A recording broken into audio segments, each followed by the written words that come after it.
Nah, saudara, saya sekarang sedang berada di Rumah Sakit Kasih Ibu Denpasar. Nah, saya akan menjumpai Dr. Eka, spesialis paru. Nah, kita ingin mengetahui, meminta keterangan seperti apa virus corona itu, kemudian bagaimana penularannya, dan bagaimana kita bisa mencegahnya. Ikut saya menjumpai Dr. Eka.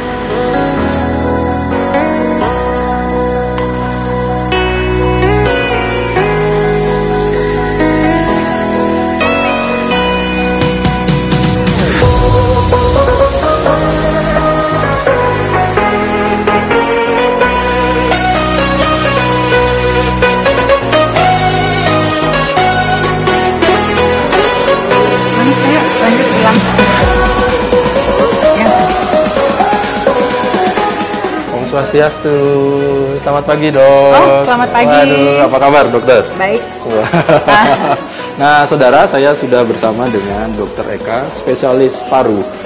Dok, kita mau ngobrol-ngobrol, minta waktunya bersama Kompas TV untuk mengetahui kepada masyarakat sebetulnya virus corona itu seperti apa sih? Kan ini lagi heboh luar biasa. Lagi bikin heboh dan panik.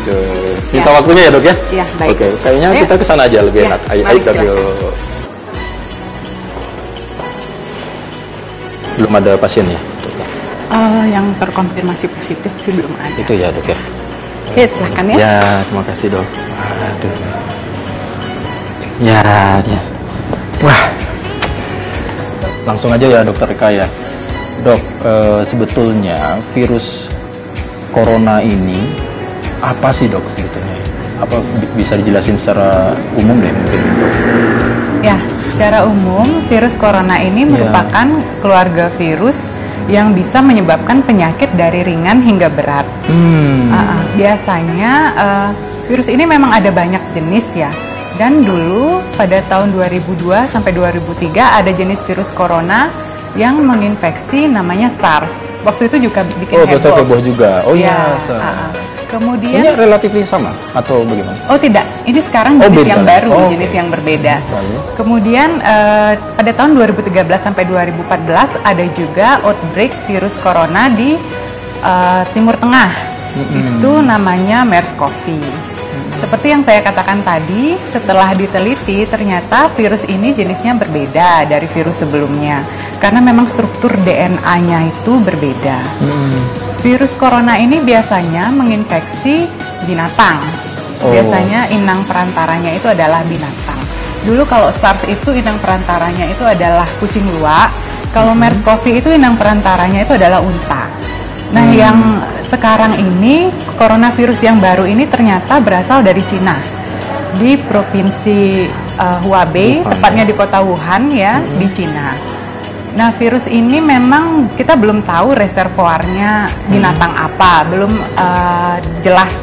Cuman kalau dari perkiraan mungkin ada kelelawar, ada ular, kemudian mamalia seperti babi, sapi, kucing, dan musang. Baik, sebentar, Dok. Ada yang mengatakan bahwa sebetulnya ini penularan dari hewan ke hewan. Iya. Lalu kemudian ini bisa ke manusia, begitu? Iya. Terkonfirmasi ya, memang sudah bisa menular, manusia ke manusia bisa menular virus ini. Iya. Jadi memang virus itu sifatnya dia bisa hidup kalau menginfeksi sel makhluk hidup. Itu bisa di hewan, tapi saat ini manusia itu semakin kontak erat dengan hewan liar. Misalnya makan kelelawar atau makan musang, seperti itu, makan ular. Atau malah itu kan hidup sering berdekatan ya. Berdekatan. Maka dari hewan itu, ini. ya kemungkinan besar dari hewan bisa menginfeksi manusia juga. Baik. Nah, kemudian seberapa dahsyatnya ini, Dok? Akhirnya kok ini kita kemarin data terakhir sudah seluruh dunia sudah hampir 500 orang yang meninggal karena ini ya. Jadi memang ini berbahaya kan. Akhirnya WHO pun, dunia pun menyatakan ini darurat internasional. Ya. Ini ininya apa yang diserang kemudian kok bisa menyebabkan akhirnya kematian, Dok? Sebenarnya kalau dari segi kematian kita lihat sekarang kematian kan kasusnya udah sampai 24.000 ya. Kemudian yang meninggal cuma 495, itu cuma 2%. Sedangkan dulu SARS itu 10% yang meninggal. MERS-CoV itu lebih banyak, sampai 37%. Sebenarnya kalau segi kefatalan atau dilihat dari segi kefatalan penyakit atau kematian itu sebenarnya virus corona yang baru ini atau yang namanya novel corona 2019 ini tidak sefatal virus-virus corona yang sebelumnya. Oh gitu ya. Cuman karena dia penyebarannya begitu cepat, jadi dari hari pertama kasusnya 20, kemudian hari kedua jadi 50, hari berikutnya jadi ratusan, dalam 1 bulan jadi puluhan ribu. Betul. Itu kan mengindikasikan bahwa penyebarannya itu sangat cepat. Betul. Dan setelah diteliti memang bisa juga menyebar dari manusia ke manusia dengan kontak droplet atau percikan dahak seperti itu. Nah ini satu lagi pertanyaan dari masyarakat. Sebetulnya ini isu bisa tertular dari mata, bisa tertular dari mulut, bisa tertular dari hubungan berjabatan. Sebetulnya ini lebih seperti apa sih dok, penularan yang bisa terjadi itu apa? Bagaimana sih ininya secara ilmiah kedokterannya ya dok ya? Iya, secara ilmiah memang ini kan dari hewan ya, sumber utama inangnya itu adalah hewan. Jadi memang seperti yang saya katakan tadi, kontak dekat dengan hewan yang terinfeksi, baik itu kontak dengan hewan hidup atau dengan daging yang mentah, itu bisa memperbesar kemungkinan infeksi virus corona. Nah, kontak dari manusia ke manusia itu sebenarnya terjadi jika pasien yang terinfeksi itu mengeluarkan droplet atau percikan dahak, tapi jarak infeksi atau jarak tempuh dari percikan droplet itu sebenarnya hanya 1-2 meter. Jadi kalau lebih dari 2 meter mungkin dirasakan relatif cukup aman. Seperti itu. Jadi memang jika kita menginginkan tidak terinfeksi virus, tempat karantina di Natuna itu kan jaraknya 1,2 km ya, jauh ya. Jadi sebenarnya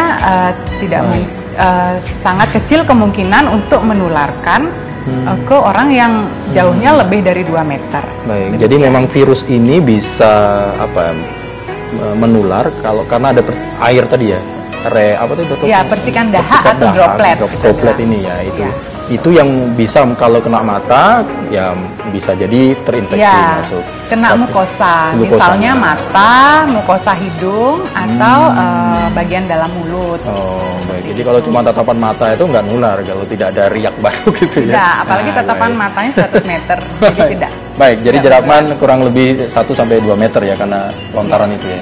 Jadi relatively sebetulnya bagaimana kita bisa menangkal ini dok supaya ya kita tidak mudah terinfeksi? Apa yang bisa kita lakukan? Pokoknya secara mandiri lah ya, mungkin di rumah. Apa sih kalau saran dari dokter?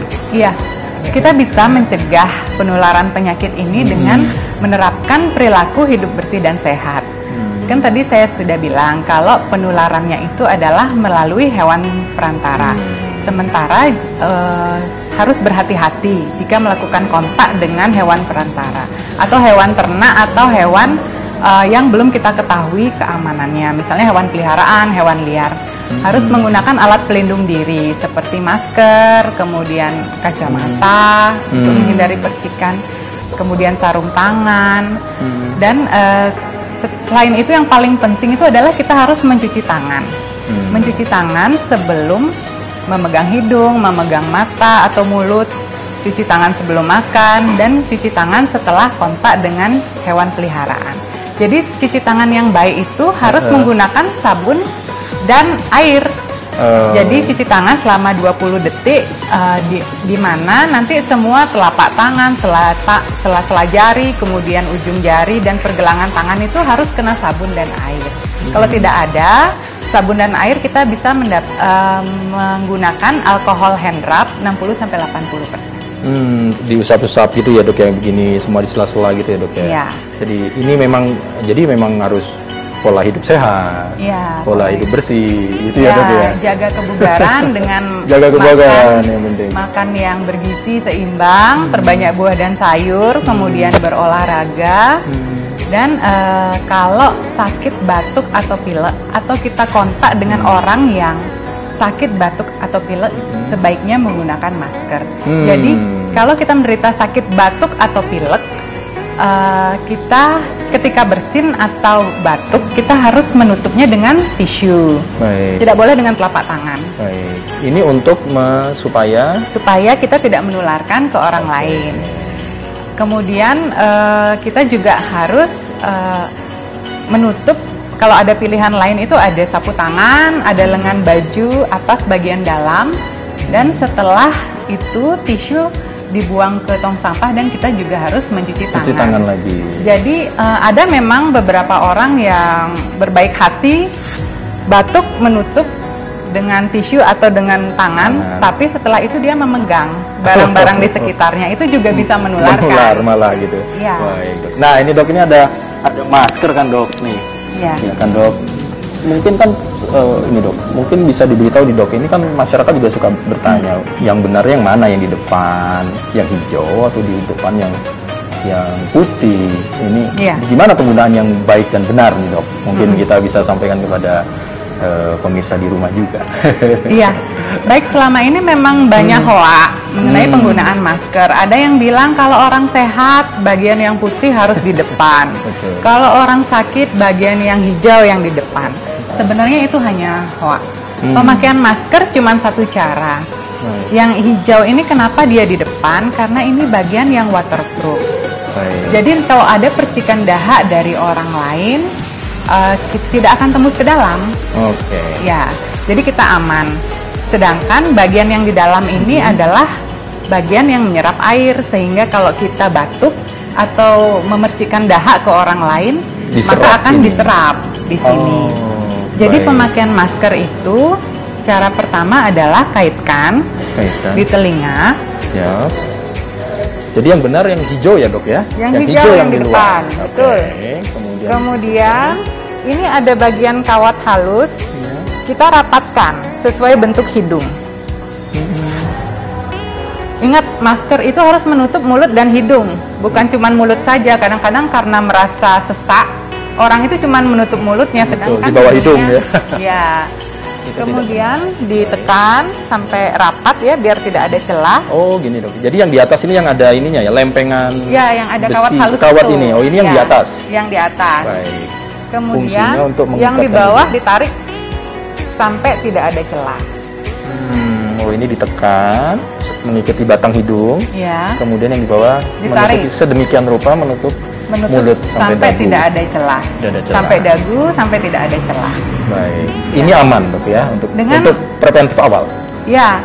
Sebaiknya masyarakat menggunakan masker bedah. Kadang-kadang kan ada suruhan menggunakan masker N95 itu biasanya hanya digunakan oleh petugas medis yang menghadapi pasien langsung. Kalau masyarakat awam cukup dengan masker biasa dan menjaga jarak mungkin sekitar 1-2 meter. Jarak aman, saya rasa itu cukup aman untuk mencegah penularan. Kemudian yang sering dilupakan itu memang pelindung mata oleh masyarakat. Jadi sebaiknya menggunakan kacamata juga. Oh, jauh lebih safety deh Dok ya. Baik Dokter Eka, terima kasih banyak. Waduh, ini informasinya mudah-mudahan nanti bermanfaat bagi masyarakat yang ada di rumah. Dan yang pastinya tentu hidup sehat lagi-lagi. Pola hidup sehat, kemudian jaga kebersihan, kontak fisik dengan hewan, juga hewannya yang bersih ya Dok ya, itu faktor-faktor yang bisa menyebabkan penularan virus ini kita cegah sejak awal. Nah baik Dok, nah kalau kita mau lihat secara umum bagaimana sih sebetulnya gejala orang yang terindikasi kena virus corona ini ya Dok ya? Virus corona itu biasanya menginfeksi saluran nafas. Setelah virus masuk, itu bisa membuat gejala dari tidak ada gejala sampai gejala yang berat. Nah, kalau gejala yang ringan biasanya seperti batuk pilek biasa, demam, nyeri otot, kemudian pusing, letih, lemah lesu, seperti itu. Kalau gejala yang lebih berat, namanya itu pneumonia atau infeksi atau peradangan yang akut pada paru-paru. Jadi saluran nafas bawah dan paru-paru. Itu biasanya gejalanya selain demam, batuk, juga ada sesaknya. Nah, gejala bagaimana sampai virus itu menimbulkan kematian jika menyebabkan pneumonia atau infeksi paru berat. Misalnya infeksi pada kedua lapangan paru, infeksi yang luas, kemudian penurunan kesadaran, infeksinya sampai membuat pasien sesak dan respiratory rate-nya itu sampai lebih dari 30 kali per menit. Bisa menimbulkan shock yang memerlukan terapi agresif cairan. Kemudian multi organ failure atau gagal multi organ, misalnya seperti gagal ginjal yang memerlukan dialisis. Biasanya pasien-pasien yang mengalami kematian itu ternyata pasien-pasien yang memang sudah mengalami penurunan kekebalan tubuh sebelumnya. Misalnya pasien kencing manis, pasien jantung, pasien usia tua, seperti itu. Oh gitu ya, itu rentan juga ya? Ya, biasanya yang meninggal itu pada populasi yang rentan. Baik. Nah, saudara, memang kasus virus corona menjadi isu dunia, jadi darurat dunia sudah dinyatakan oleh pihak WHO, dan ini menjadi keprihatinan kita bersama. Dan terkait dengan Bali, memang tadi dari awal kita juga menyatakan bahwa memang ada dampak juga yang terjadi dari pariwisata karena turunnya turis-turis dari Cina atau Tiongkok untuk datang ke Bali, dan juga bagaimana kita juga tadi lihat kesiapan dari pihak-pihak badan kesehatan, pemerintah melalui rumah sakit yang sudah ditunjuk untuk apabila dibutuhkan bagi mereka yang terinfeksi virus ini bisa segera ditangani. Nah, yang paling penting adalah mari kita jaga kebiasaan hidup kita sehat, olahraga yang cukup, konsumsi makanan yang baik supaya daya tahan kita lebih baik, dan kita mencegah lebih mudah tentunya apabila berinteraksi dengan orang dengan masker yang bisa Anda temukan dimanapun, juga dengan cara tadi sudah diberitahu oleh dokter yang baik dan benar menggunakannya. Mudah-mudahan pada episode ini bermanfaat bagi Anda, dan kita akan jumpa lagi dalam Sapa Redaksi On Location untuk